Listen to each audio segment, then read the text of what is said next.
Let people file in here.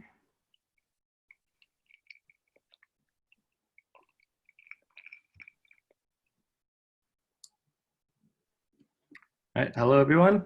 Welcome to Powerhouse Arena's virtual events.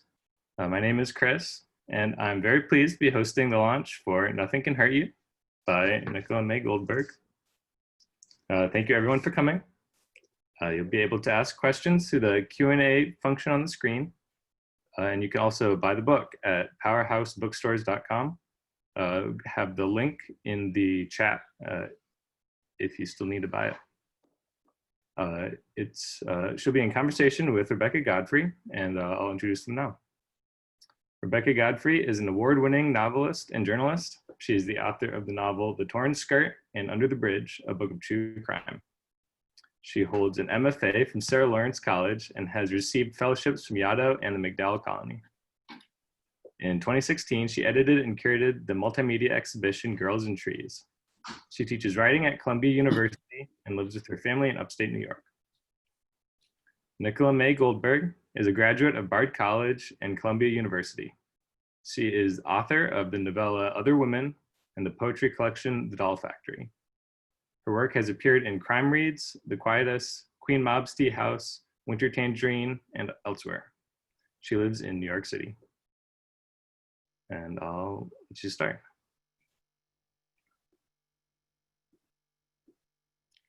Hi everyone, thank you for being here. This is surreal and I can't see anyone. Can people hear me? Is there any?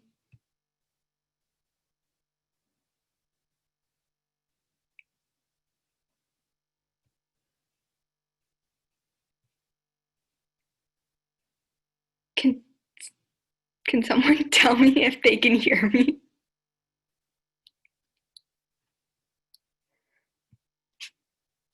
Okay, all right, thank you everyone. I have nothing to look at while I'm doing this, which is really surreal. Every element of this is pretty surreal, so please bear with me.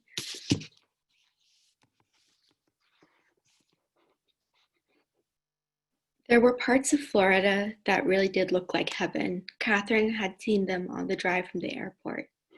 Paradise Lake Recovery Center looked more like Eden after God and man and the more discerning animals had deserted it. The whole property was overgrown with banyan trees, which are also known as strangler trees, according to her cabin mate Rochelle. Catherine found this both appropriate and disturbing. But the staff tried to maintain suburban-style lawns around each of the cabins of the main buildings. The grass was always patchy and muddy, with strange weeds growing defiantly around the edges. Paradise Lake's website had promised a camp-like atmosphere, which Catherine did not consider very appealing. She had always hated summer camp. There were 6 female and 5 male cabins, each with 4 residents at a time. Catherine had never been inside the male cabins as per the strict guidelines, but she doubted that they looked much different. Vaguely rustic, but mercifully clean, with white walls and IKEA furniture.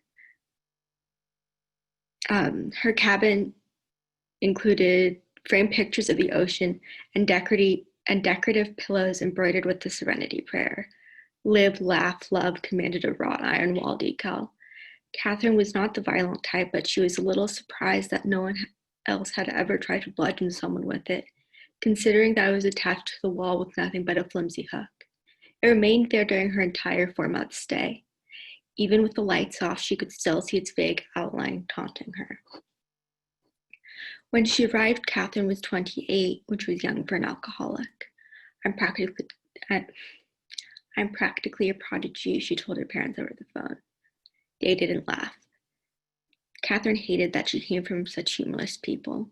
When she repeated the same line to Blake, he called her the Mozart of substance abuse. If she'd met Blake at a party or a bar, Catherine would have liked him a lot. It helped that he was movie star handsome, the kind of handsome that shifted the air in the room when he walked in. Because she met him in rehab, where they weren't allowed to touch, she loved him right away. It was weird the people you ended up liking at a place like that. One of Catherine's favorites was a fat, red-haired former frat boy named Jimmy, who was in rehab instead of prison after getting drunk and killing a woman with his car. He was from a wealthy family, and the sentencing had caused an outrage in the Georgia town where it happened. There was even a petition to oust the judge in the case. Under different circumstances, Catherine probably would have signed it. Of course, Jimmy deserved to go to jail, but he was friendly and told great jokes at the expense of the therapists, and so Catherine was glad he hadn't. "You are not a good person." That's one of the first things Catherine's primary therapist, Arthur, had told her. "Once you get over that, you might figure out how to be functional." Arthur was 60 years old, but looked older. He looked like he had died of old age and been resurrected for the sole purpose of yelling at addicts. Of everyone at Paradise Lake, Catherine hated him the most, despite plenty of competition. He was a dickhead, and he made her cry during almost every session. He talked to her like she was the worst person in the world, like she had drowned babies in a bathtub or set a nursing home on fire.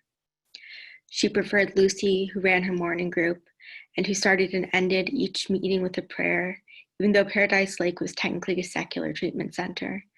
Lucy had frizzy hair and huge eyes that made her look like she had recently been electrocuted. She rarely gave advice, just listened intently, and occasionally shushed a person who was interrupting someone else's story. Catherine always left morning group a bit calmer than before, ready to make a collage or go for a nature walk or whatever other preschool level activity would be required of her that day. Arthur, however, was known for getting results. At least 2 former residents had named kids after him. Catherine imagined little Arthurs running around all over the country, shoes untied, screaming motivational quotes on the playground. Some of the people at Paradise Lake were sort of glamorous. There was even a famous country singer, but she left a couple days after Catherine arrived. One girl around Catherine's age was an heiress who, as a child, watched her father kill her mother. He smashed the mother's head in with the claw end of a hammer. Daddy painted her red, she told the police. Her name was Carmen, and she was exactly as fucked up as Catherine would have expected, but she was also kind of a bitch, always muttering mean things under her breath during group and refusing to share her cigarettes. Blake was, relatively speaking, pretty similar to Catherine. He had also grown up in suburbia, she in Oregon, he in Maine. He liked to read, and they traded books sometimes. He lent her books by Dostoevsky and Celine and many other authors Catherine had pretended to read in college. In return, she lent him a biography of Marie Antoinette, which she enjoyed even though it gave her weird dreams about having her head cut off. He called her Katie, which she found endearing. Even as a kid, she'd always been a Catherine, sometimes a cat. He must have thought it suited her. Once, when he found her crying after an exhausting session with Arthur, he told her, "If I'd looked like you, I'd never be sad." It was the strangest and best compliment she'd ever received. Catherine knew that she was not beautiful, though she suspected she had been once. Now her face was bloated and scarred from acne, and the Florida sun had bleached her hair in a way that she felt made her resemble a pumpkin. For a second, she wondered if Blake was making fun of her, but the way he kept his pale gaze fixed on her suggested otherwise. His eyes were an intense blue, cracked out, Rochelle called them, but Catherine liked them. She had never seen a boy with eyes that pretty. Everyone gossiped at Paradise Lake, because despite the swimming pool and the tennis court and the infinite supply of arts and crafts, there was really nothing better to do. That's how Catherine found out that Blake had murdered someone. Carmen told her a week before Catherine left. She must have let it slip somehow that she liked Blake by looking at him too much or laughing at one of his jokes, and Carmen noticed. "Don't you know what he did?" she asked Catherine as they stood in line for dessert, which were brownie bites unnecessarily arranged in the shape of a heart. "Nope," said Catherine, not looking at Carmen, not wanting to give her the satisfaction. "Do you want to know? Maybe you don't. It's pretty bad. Either tell me or don't tell me." "He killed his girlfriend. He took her into the woods and slit her throat," Carmen said, miming the action, just in case Catherine didn't get it. Carmen still had rich girl hair, which fell in soft gold waves across her shoulders, but her teeth were rotten. Just fucking left her there to die. Took them 2 days to find her. Catherine had a million questions. Internet access was strictly forbidden at Paradise Lake, which meant she was going to have to rely on Carmen for answers.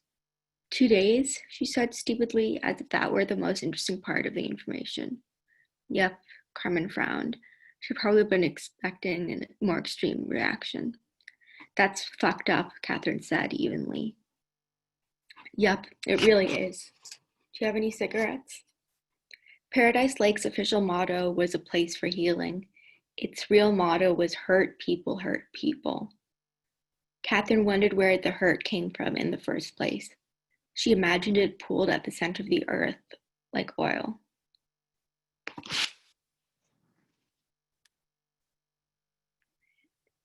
And I'm done.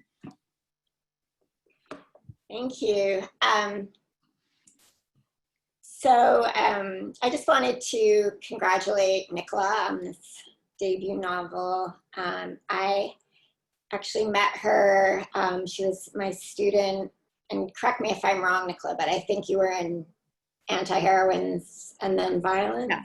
Yeah. Class I taught on violence. So it's been really interesting to see how she merged a lot of the themes that we talked about in the book. So kind of in such an innovative way, and I don't think I've read a book like this before in terms of how she's handling the subject matter, so but both kind of formally and the perspective. So I wondered, just to start off, Nicola, I know that if you want to talk a bit about the inspiration that it did come from a crime.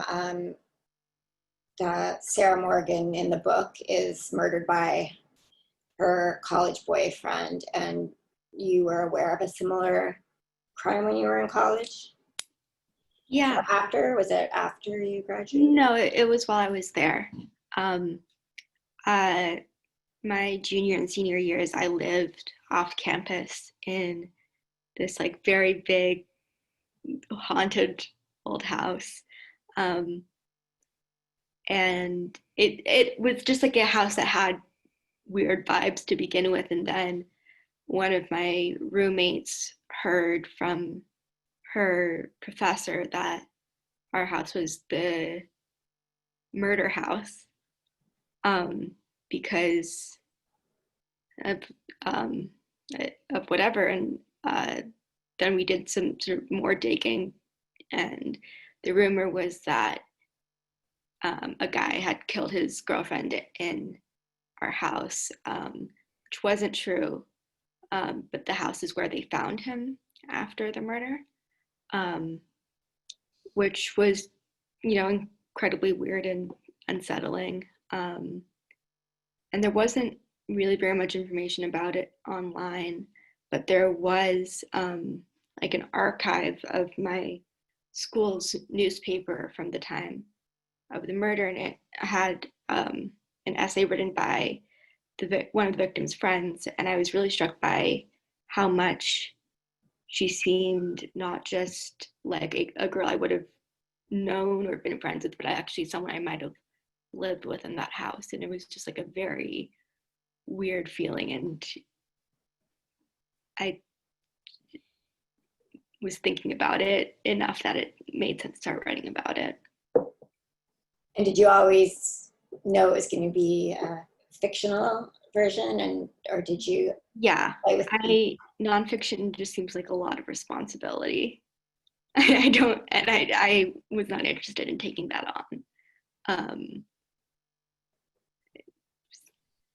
I was not brave enough for that. And so for those who haven't read it yet, the format of the book, instead of the more typical novel, which we've all read, which begins with the death of a girl and then usually is told through the perspective of a detective or an objective narrator. Nicola's book is constant. Every chapter is a different character who has some relation to the murder, some very close, some more peripheral. And so it's familial perspective of family members of both killer and victim. There's, the chapter she read, the girl who meets the murderer in rehab. There's the woman who found the body. There's, it's very broad, and it causes a lot of, movement in our sympathy and our understanding. How did you come up with that perspective? There are a few sort of novels and stories that I've read in the past that I really loved. A Visit from the Goon Squad is one that was like very formative for me, and Jesus' Son. I also really love Alice Munro's work, and I think Lives of Girls and Women is the one with, so that was sort of a format that I knew I liked. And I knew I wanted to write about this subject matter, and the character of a detective, or just the character who sort of plays the role of detective, was not occurring to me, like one single voice for the reader to follow through. And I was mostly focused on the friends of the killer and the victim, which I did end up writing about. Those stories are in there, but it sort of expanded from, so originally the book was just supposed to be about that sort of circle of friends and how they were affected, but because I couldn't find like one voice that would make sense for all of them, I just sort of kept expanding. Once it occurred to me, the order I wrote them in isn't the order they're in the book, but I didn't do very much planning ahead of time. Sort of each story that I wrote in some way flowed logically from the last one, and that it had made me think about what that character might be like. So it felt very natural to write it that way. You inhabit them all so fully, and they're so riveting. Was it ever difficult to not return to them, or to sort of just have these very brief stays with these people that it seems like you had such a understanding of and empathy for? Not really. No. I felt it should have been. I mean, I think the characters were more functions of an idea I wanted to explore in their particular chapter than they were sort of.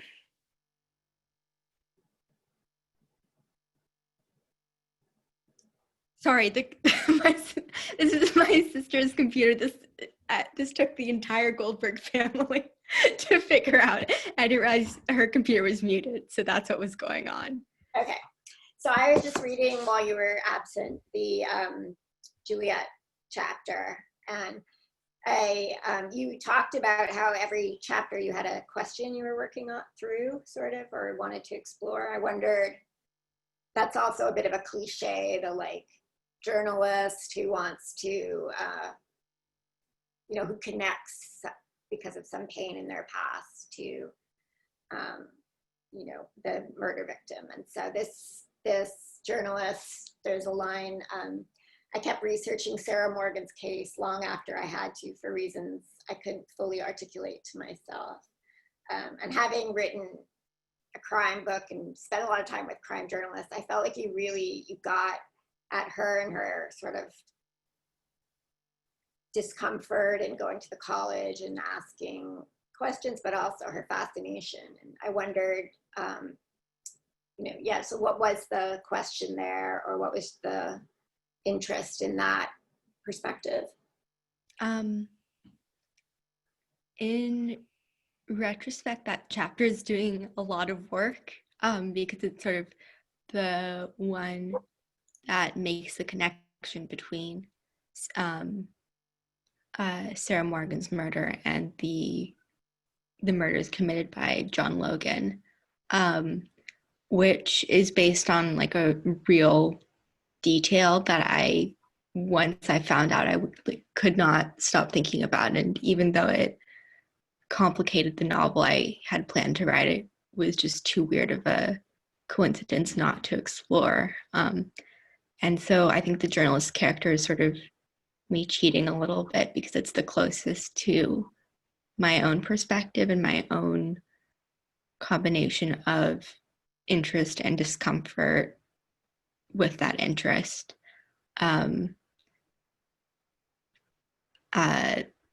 The things I'm often drawn to are also things that I'm sort of like immediately embarrassed about. Like, no, that's weird and off-putting. And you kind of just have to power through that. And so, yeah, I think the character of the journalist was like as much of a self-insert as I wanted to allow myself to do with this book.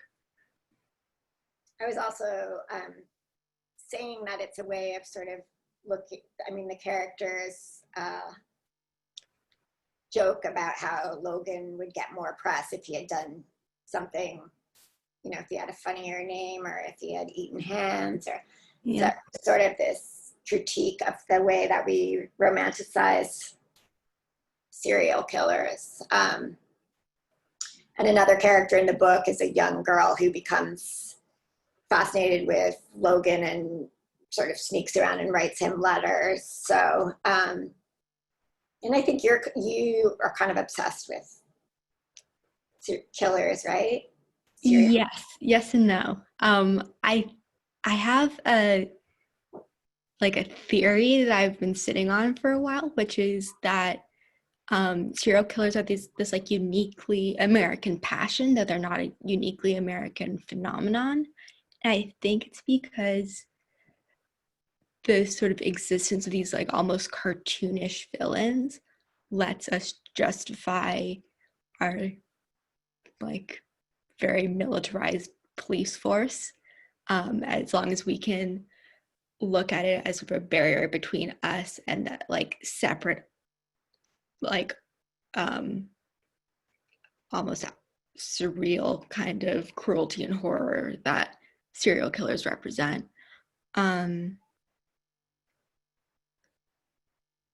And then, of course, it's sort of the most photographed barn in America phenomenon with serial killers. I mean, they become more famous because they become more famous.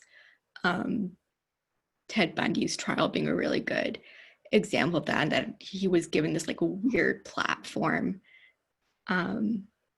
is, I think, very telling. And like very American.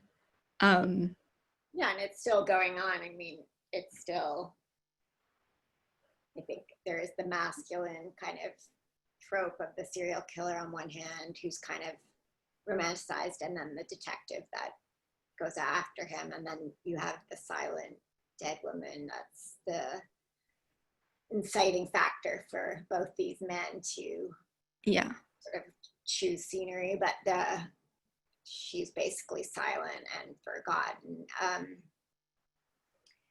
And so I wondered how you, I mean, because I think it's interesting you sort of take that head on with the young girl. Was she the baby city of the Sarah? Yes. Yeah. So, yeah, what was the interest there in having this girl who is sort of playing with fire and writing a serial killer and kind of beginning a relationship of some sort with him? Was that a way, do you think, to get at this, the way we romanticize them in this maybe, but I think it was also just like very fun to write, and so that might have been not so much a critique as like a I don't know, like a concession to that. to that idea.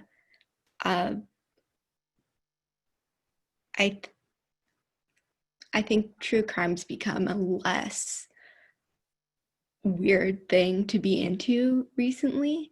And I'm not sure if that's good or not. And maybe it's just because I feel less special. But I also like worry that it's indicative of some other sort of more nefarious trend. Yeah, definitely.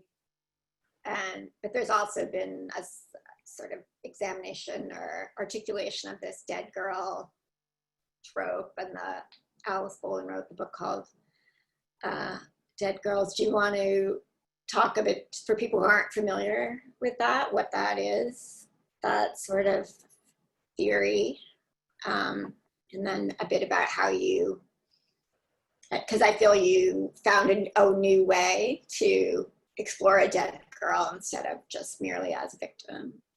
Yeah. I guess it's just a pretty common trope of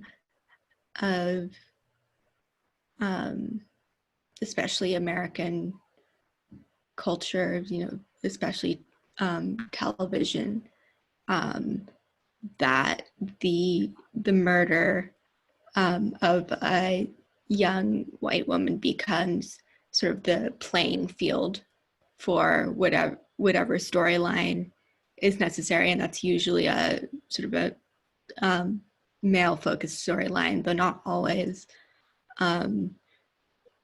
Twin Peaks is sort of the classic example of this. True Detective is another good example, though I love both of those shows, and I'm not necessarily mad at them, but it is a trope that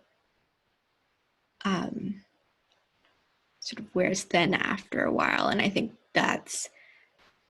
it's anything I wrote about it or in response to it is really just a product of my own sort of weariness at seeing that trope so much, because I do consume so much crime-related television and films and books, but mostly television. And so it's just an image you see repeated. It's an image and an idea without much variation. And so varying it even slightly feels very natural, just because it's repeated in sort of an identical fashion so often. So I think I'll ask one more question and then we can open it up. I was also struck by how suspenseful the book was, and compelling, but you don't have any of the advantages of having a procedural narrative. So we're not finding out who killed her or why he killed her. Is he going to go to jail? We sort of get that all up front. Mm-hmm. And so there isn't really a mystery in terms of the conventional mystery. I think there's a mystery of how do people cope with this, or how does it damage people, but how did you think in terms of creating momentum or suspense if you ruled out having, arrest scene or a, interrogation scene or all the kinds of things that usually provide that? I think a lot of that was done kind of artificially after the fact, in terms of I had written all of the stories, and then it was a question of sort of getting them in the right order and having information revealed in such a way that it felt like there was something new for each story to reveal, even if that momentum wasn't toward the murder itself. So I have to thank my editor, Callie, and my agent, Julia, because rearranging the chapters took a very long time, and there was a lot of thought put into it, and it was definitely not just me. doing that. So I want to thank them. Yeah, that's a good point. There is definitely, each chapter has that satisfaction of we learn something new or see another side of the puzzle. So I wanted to open it up. If you guys want to, you can put your question in this Q&A slot. Mina S. Hello, Mina. She asks, what was the hardest perspective to write?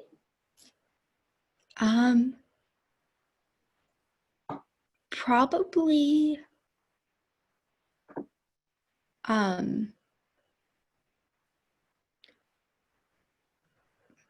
probably the last chapter, the sort of,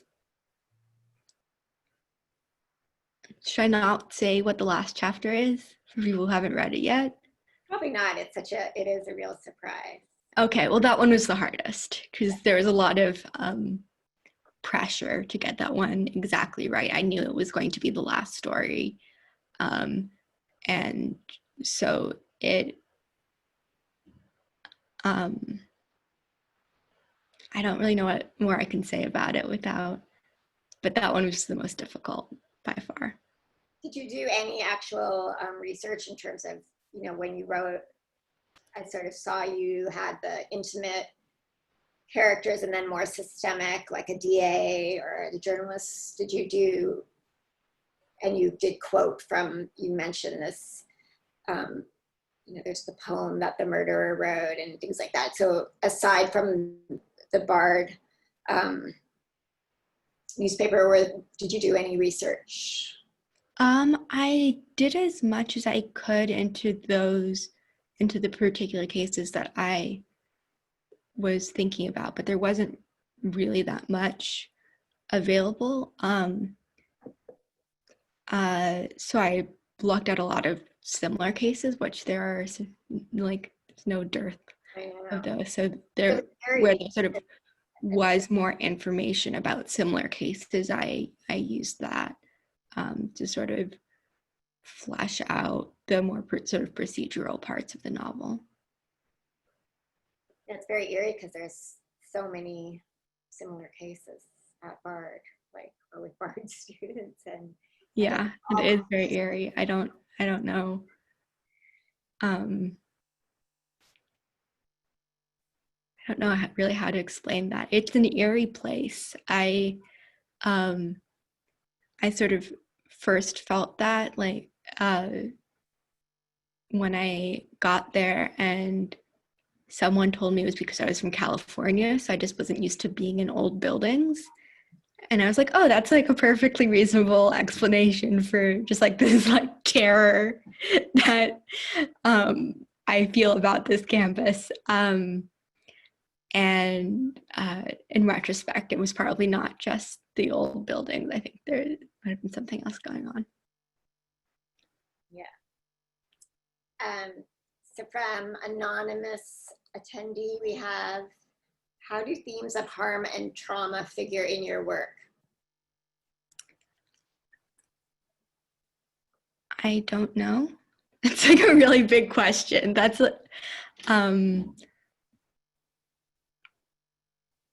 I think about them. I mean, there's sort of, I guess, sort of the more clinical aspects of harm and trauma are part of the research that goes into writing, just in terms of being able to sort of create believable characters. But I don't know. I think that's too big of a question for me to really answer it for myself. I think like I don't know.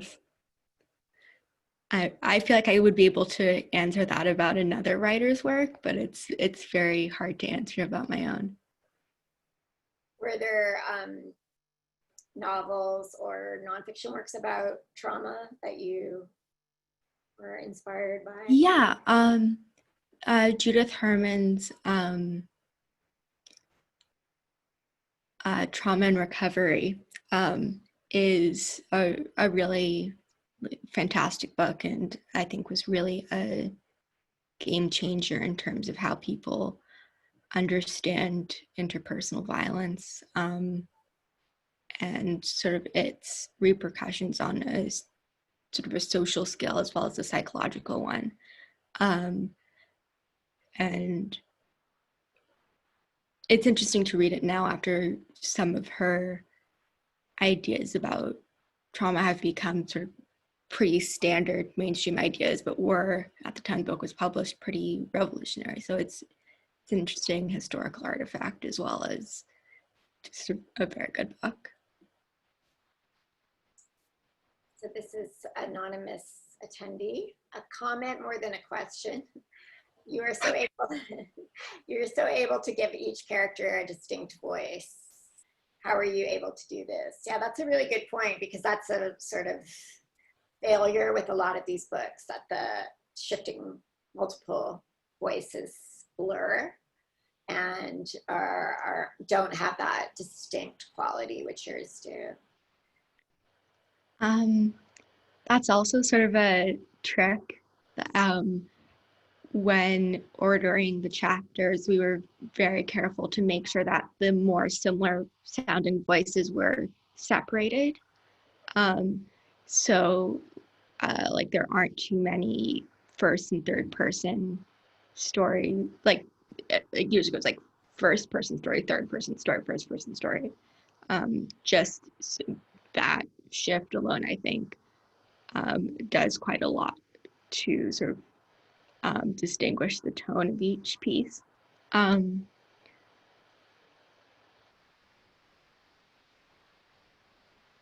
don't know. I think I just sort of really let each chapter I was writing just like completely take over my life for the period during which I was writing it. And doing that sort of allowed me to immediately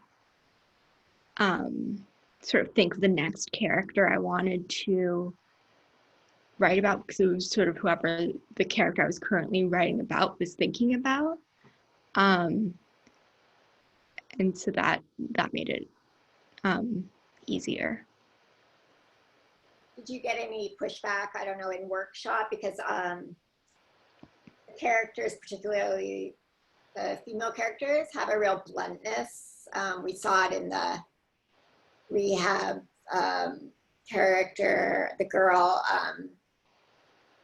I thought it sort of sums up a lot of your style, when she wants to throw the inspirational message, like turn it into a weapon. The characters, have tenderness, but they're also quite like blunt or harsh or cruel. Is that something you struggled with or had pushback against? Because women are also often encouraged to be sentimental or likable. Not quite. I did have one professor say that like a certain story was like one too many like watery women, as she described them. I think the sort of aspects of my characters that were more alienating to readers sort of early on were less that they were cruel or angry, though a lot of them are, but that most of them seem pretty directionless and passive and I don't know, just generally fucked up and sort of not on like a path that readers sort of could easily root for. I mean, like a detective character usually does that very nicely. It's sort of an automatic identification. Right. And I don't think that really happens in this book. I don't think there are any characters that anyone wants is like, oh yeah, that's me. That's the role I want to play in my life. Yeah, that's true. We're always supposed to have a kind of aspirational character. So I have another question here. How did you come to writing? At what age did you know you would be a writer? Well, I've been very lucky in that I'm like not good at anything else, so there have never been any distractions. Like if I could play like any sport, that might have been like there was just nothing really in my life that ever shifted my focus. Like it was just all, like sort of from the point I was physically able to do it, rather than just like rambling and making my babysitters like act as scribes. I used to like make these little books and I would use the pieces of cardboard that came in my dad's shirts from dry cleaning to like make the cover of the book and then just like staple it. Which is really like an ethos I'm trying to get back to. Like just like that pure joy about writing and the possibility of creating a book. So yeah, very early on, and then just nothing ever really popped up in my life that ever seemed more important. How old were you when you published Other Women? 24. You talk a bit about that, how you were in grad school or before grad school, right? During. During grad school. Other Women was my senior thesis. And after I graduated from college, I did the Columbia Publishing Program. And while I was there, just out of like bravado, I guess, I gave the manuscript to Shay Earhart, who runs the program. And she really liked it, and she sent it to some agents, and the feedback I got from them was mostly that it needed to be like twice as long to be publishable, which was just really contrary to how I saw the book that I felt like I was already done with. I tried to make it longer. I was writing like a sequel of Other Women too, even more women. But it just, I like got like a page into it. It was just a story I was sort of done with. And so I reached out to a bunch of small presses to see if any of them were interested. And then Sad Spell Press, which had previously published some poetry books that I liked the manuscript and decided to publish it. So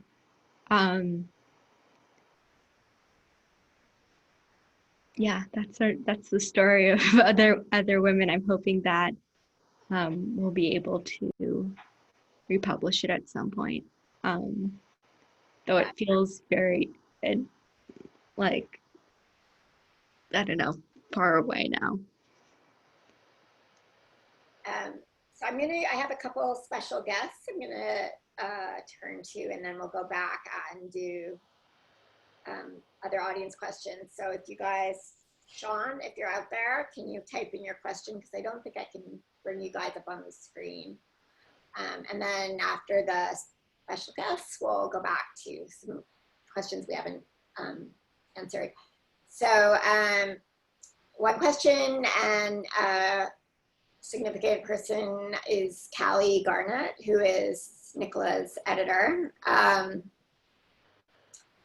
And I know that, do you want to talk a bit about Callie and did she go to Bard as well? Was there? Yeah. Yeah, the connection there. Yeah, we're everywhere.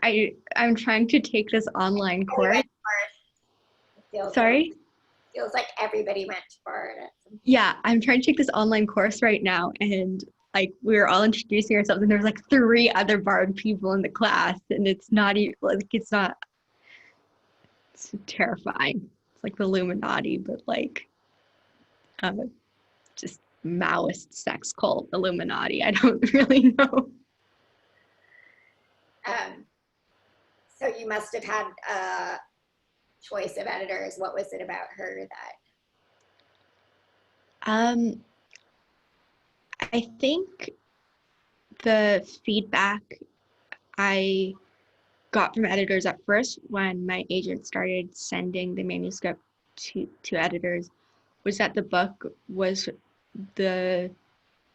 content was too violent for literary fiction, but that the structure was too experimental for genre fiction.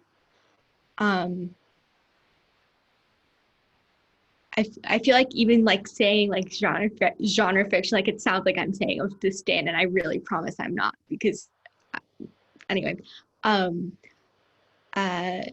and so it was really a matter of finding an editor who wasn't too concerned with those categories and who could sort of see the finished product of the book before it was quite there, because I think we did reorder the chapters quite a bit after like while I was working with Callie. So I think that makes it a pretty different book when it's sort of sent out into the world versus when I sent it to Callie. So her question is, Nicola, I wonder if you could talk a bit about your writing mentors, and Rebecca, from your end too. I'd love to hear a bit about your impression of Nicola as a student. I know as an editor, I was sort of floored by the polish of the novel, even on submission. So do you want to talk about, I know that you studied with Anne Carson. I did. Luck. Which I'm incredibly jealous of. Was she a mentor, would you say? Not quite a mentor, but definitely a role model. I mean, she's a very nice person, and I think the sort of the nail in the coffin for like any idea I had of this like mean male genius as the like platonic writer figure was really, I mean, she's sort of living proof that you don't have to be an asshole to be a genius. That and so I think just seeing a person who sort of earned as much recognition as she has, just sort of seeing how a person like that lives their life, I think in and of itself was really valuable. I've been incredibly lucky in terms of mentorship, both in undergrad and in graduate school. I think it's because I just have this like feral orphan vibe that makes people want to take care of me. I don't know. But I have been incredibly lucky.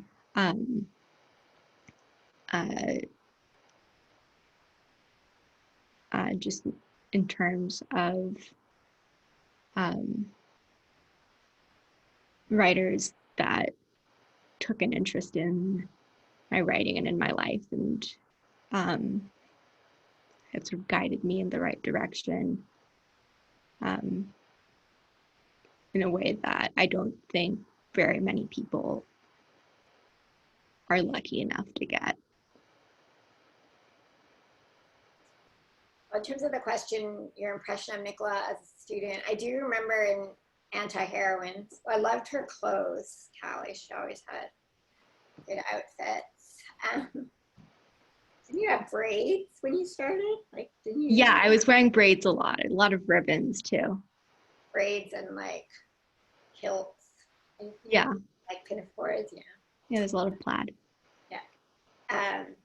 But the first or second class, she was referencing Greek myths that I could not keep up with. Like I felt she knew more and could teach a class. And then we really bonded over.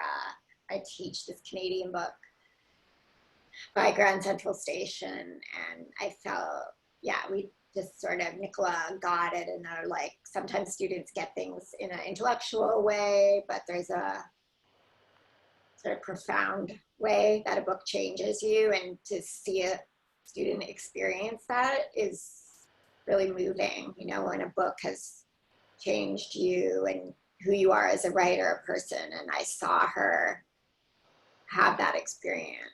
That was really moving. And then it was a little frustrating for someone who's like spent 7 years on a novel, that once she said, oh, I finished my novel like halfway through the class, could I show it to you? And it was incredibly polished.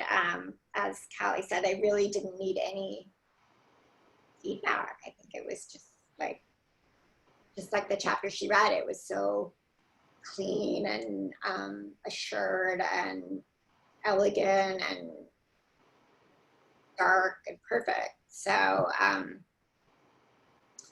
yeah, that was, I was also, as Callie said, kind of floored by the speed with which you write, which is, and also, you know, the quality of the work. So, okay, so now let me see. Select Sean, allowed to talk. Hold on.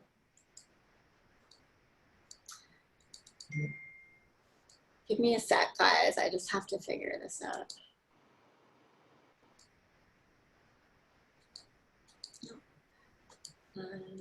Okay. Try what power has. Okay, so I have, speaking of Bard, I wanted to, one thing that really struck me about Nicola's book was sort of the quality of like a generational difference that I felt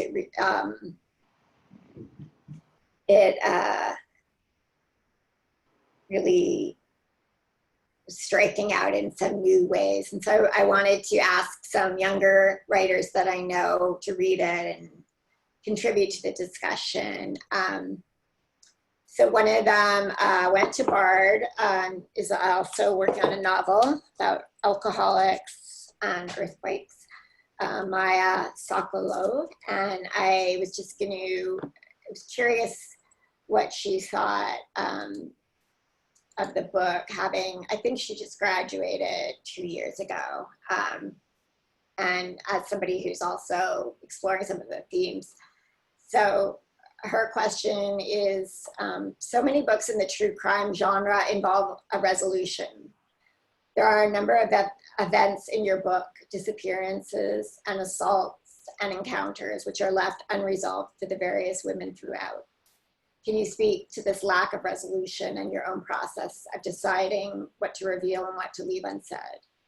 Why is the absence of resolution important to the story? So yeah, I think that's another, I mean, that's one of the reasons people love Law and Order, is because we know the guy's gonna end up in jail, they're gonna get him. Like, it's such a primal satisfaction of the genre.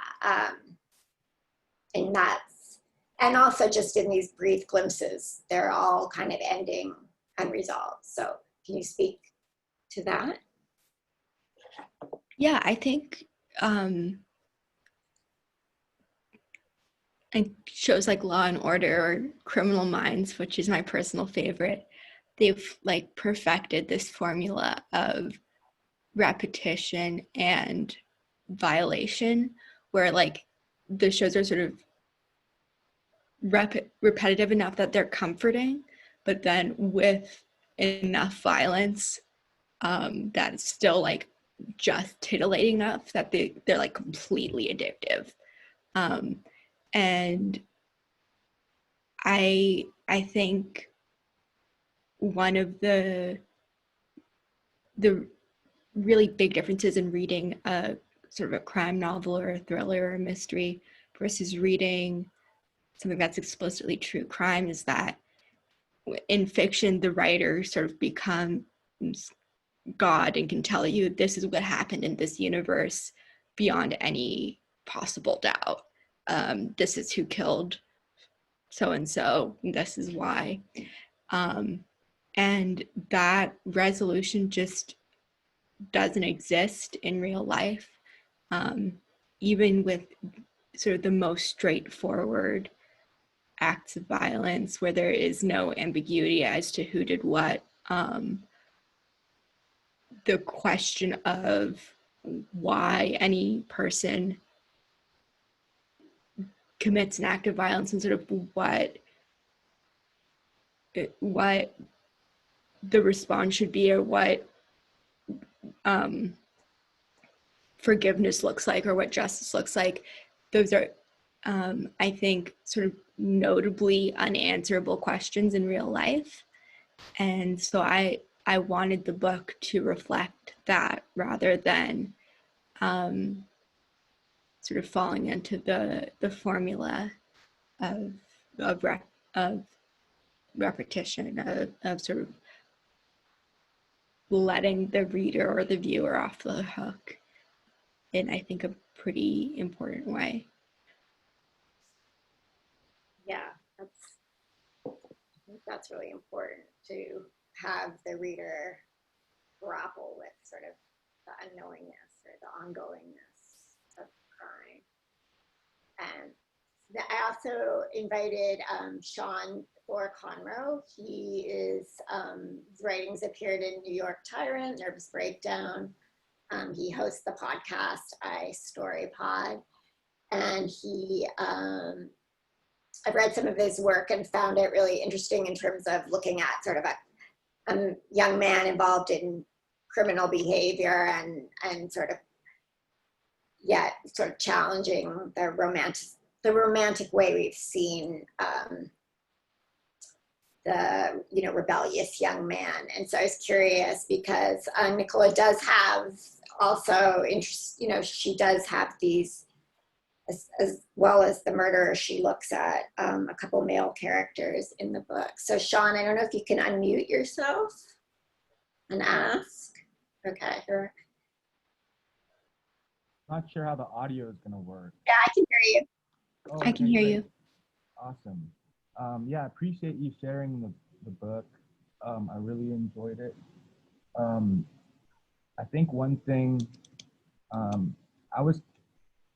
feel like in the book there was a line between sort of, on the one hand, a lot of female perspectives and a lot of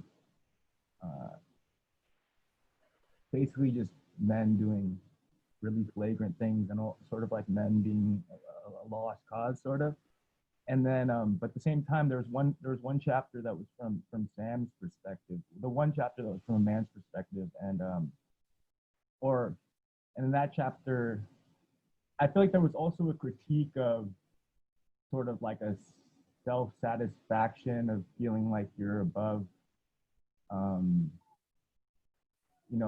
Sam's the friend of the killer, and he's kind of thinking that he's above those tendencies, but then sort of in that scene is engaging in similar type of behaviors. And there was also just the thing about kind of like, felt like a critique of a certain type of like passive fatherhood or something. I don't know. I felt like it was unique in that it didn't really allow a male reader to kind of feel like just by virtue of reading it, they were kind of off the hook of some of those kind of flagrant tendencies. And I was wondering if I felt like it was unique in how it kind of complicated that stuff. And I was curious about whether you're thinking about that kind of stuff, or whether there's any hope for, I don't know. Are you asking me if there's hope for men? Yeah, I mean, I don't know. I don't know what to tell you. I think so, maybe. I was very close to having the book be all female perspectives, and it almost is, except for 2 chapters. And those are, in both cases, characters I sort of couldn't get away from, and characters that I really felt were important to write about. And I wrote Lizzie's story first, so that's from the perspective of the murder victim's friend, and then it seemed really important to me to have sort of a mirror chapter, to have one of the murderer's close friends, and I think that is something. I mean, Sam's not a particularly likable or even really tolerable character. But I think what he's wrestling with, this sort of dealing with the fact that someone you were close to and that you felt similarity to and kinship with has done something terrible, I think is something most people have to reckon with at some point in their lives. And I think that very few people do it gracefully. And so I think writing Sam's chapter in particular was a way for me to think about why that is and what makes it so difficult to realign how you see the world after you learn about something like that. And I guess, I mean, Sam's a failure, but he's supposed to be a somewhat sympathetic failure. I think I wanted to communicate like genuine ambivalence and distress on his part in terms of what kind of a person he is and what kind of man he is. And having him not really be able to figure that out, I hope lets the reader think about sort of Sam's flaws in their own life. I don't know, maybe it's helpful to someone. That would be ideal. Absolutely, yeah. I think that chapter felt like it challenged the reader to grapple with it in a similar way. I hope so. Effective. Did you ever think about or try to write from Blake's point of view?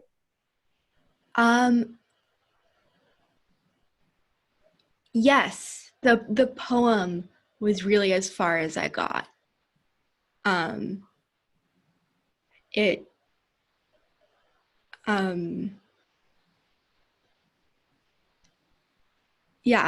I just never felt, I think not mostly, but at least partially because he is based on a real person, and inhabiting that person's voice incorrectly would feel bad. It felt like something I could get wrong. And that was a risk I didn't really want to take. Thank you, Maya and Sean. I'll go back to a few more of these, and then one says, what role does humor have in how your characters process the horror of murder and its repercussions? Because it is very funny at points, or sort of darkly funny.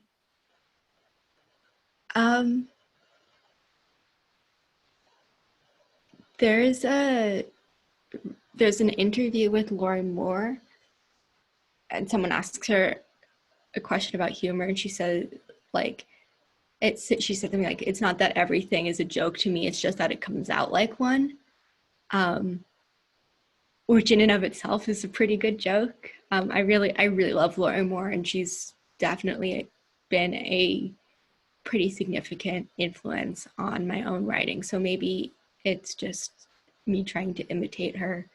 But in a lot of the sort of works that I like and sort of want to emulate. Lawyer Moore being a big one, but also Amy Hempel and Mary Gateskill, I think are writers who sort of punctuate things with humor.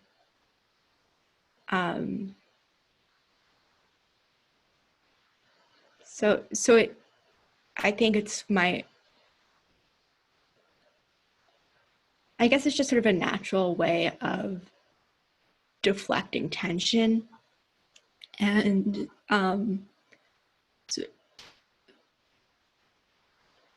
like veering away from melodrama by like telling a joke in the middle of the story. It just, I think it was just sort of a natural response to try to keep the book from being sort of like unbearably heavy. Like I didn't want the reader to just feel like they had just like watched Investigation Discovery for like a full 14 hours. Like that, like to be completely overwhelming was not my goal. So I think humor was just a way of trying to avoid making the book unreadable. Okay, so we have, you said you relate to the journalist. Who is your favorite character and why? I think my favorite character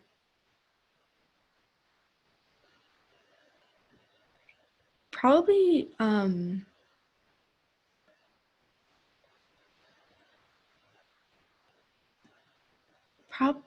probably Gemma, Blake's sister. I think just because that was the perspective that was sort of the most difficult for me to try to inhabit, and so it was kind of the one I spent the most I guess emotional energy on, so I just feel I think closest to that chapter. And this Lily Mandel, would you say your book responds to the way crimes against women have historically been covered in the media? Yeah, I think probably most of that happens in the chapter about a journalist and her responding to sort of the pressures in her own line of work of how to report certain stories. I think the tropes that get recycled a lot in fiction are also the tropes that get recycled a lot in non-fictional reporting. And I think the sort of delineation between fictional crimes and real ones becomes sort of more complicated when you have real killers imitating fictional ideas of killers and also fictional characters recreating the crimes of real people in a fictional setting. So I think that sort of like that weird cyclical nature of fictional and non-fictional depictions of murder was something I wanted to explore in the book. Okay, so the distinguished novelist Douglas Martin. Do you know him, Nicola? Okay. He has 2 new books out. He also wrote a fantastic book in the point of view of, which you'll appreciate because we did our independent study. He wrote a book in the point of view of the Bronte brother. He asks, are there some formative moments from your class that you'd share, recall? I don't know which, if he means our class or any class, but maybe you could tell any class. Was there Any class?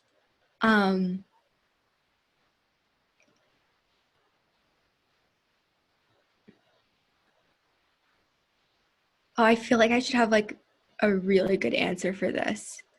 Um, What about anti-heroin? Let's just narrow it um, down. I remember I wore my t-shirt that has a picture of Eileen Warnos strangling herself with her handcuffs. It says, "I'm with her," and no one in the class got it. And I was really, you got it, but I was like really expecting like, I don't know, like a lot of validation for that. And then I didn't receive it. Um, uh, that shirt's helped me make a lot of friends in New York, though, just like generally, sort of like a way of like a bat signal for like the other weirdos in like any given social situation. Okay, let's see.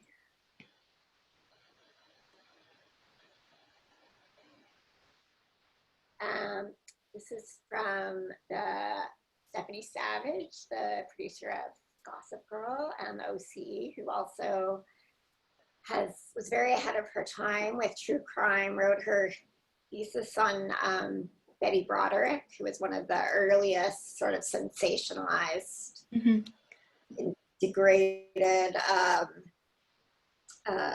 female killers. So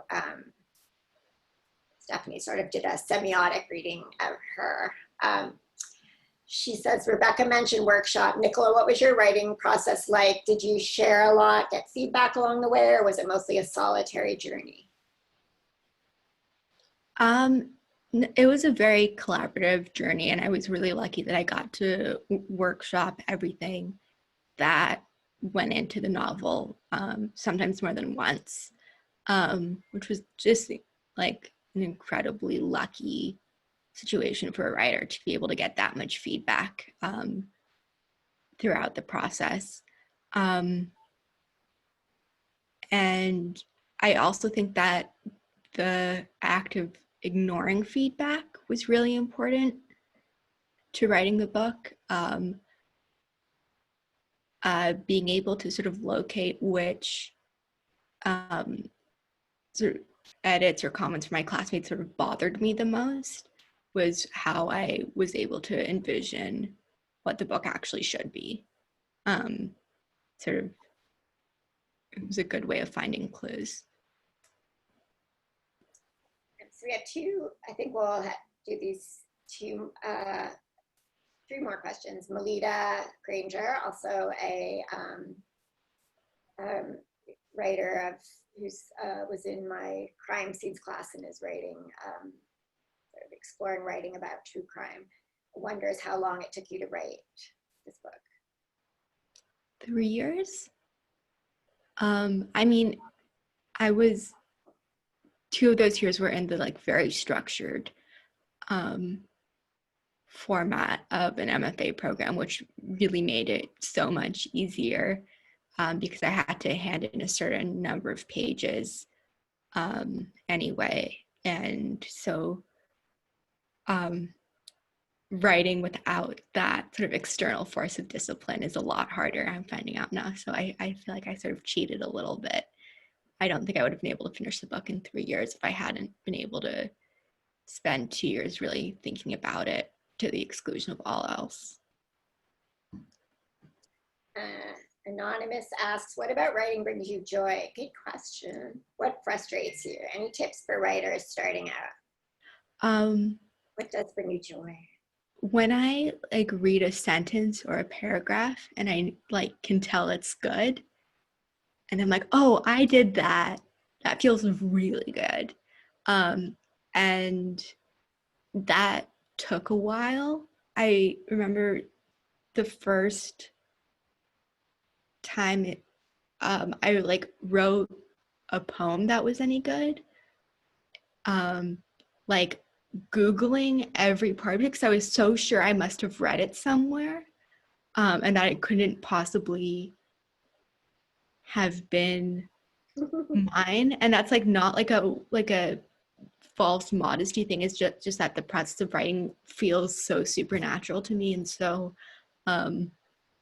like often like something is being handed to me that it doesn't always feel like it belongs to me. And so finding some joy in the fact that it does is a new thing. But I highly recommend it. There's not a lot that frustrates me about writing. Sometimes just the being patient with myself and knowing that I will do it eventually and that I'll be able to reach sort of any given point. Like it just has to like sit in my brain for a while before I'm able to actually do anything with it sometimes. I think, yeah, being patient is difficult for me. And advice. One really good piece of advice that I received was to vary your reading as much as possible and try not to just read your contemporaries. Read books from like as many different eras and as many different translations as you can, because it sort of keeps your own voice from becoming too similar to other people of sort of similar perspective. I think a lot of writing starts off as imitation, and so giving yourself sort of the widest and most diverse possible like pool of people to mimic is what lets you do your own thing eventually. The last question, anonymous. What is next for you? I think that's a dangerous question to answer in 2020. I feel like I'll be jinxing it if I say anything. But right now I am working on a book about Santa Cruz during the 1970s, which was just a very weird period in that town's history, and that there were 3 active serial killers at the same time, which is just like a very weird historical like blip that I haven't been able to stop thinking about since I read about it. So now I'm trying to turn that into a book. But it. Did you grow up in Santa Cruz? Sorry? Did you grow up there in Santa Cruz? No, about 2 hours away. So it was always like this like magical place to visit when I was a kid. We didn't go there super often, but it's like a very lovely place, and like very sweet, and it's extremely hard to imagine it being so mired in violence.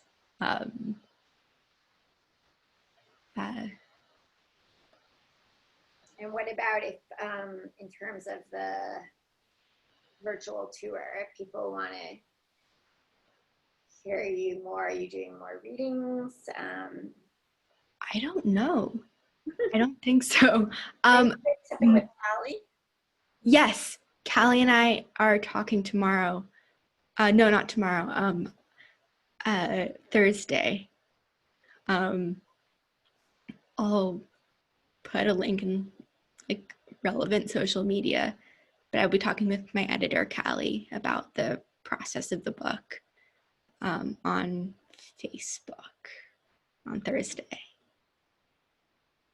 Okay, well, Chris, you might want to, if you're there, sign us out. I think people can get the book.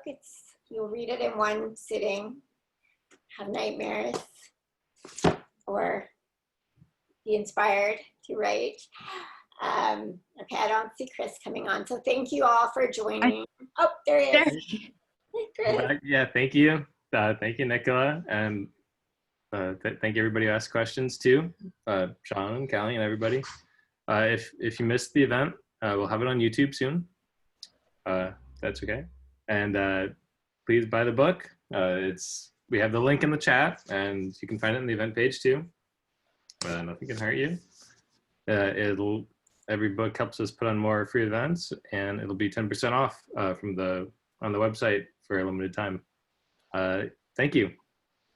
Thank you, guys. Good Bye, night. everyone.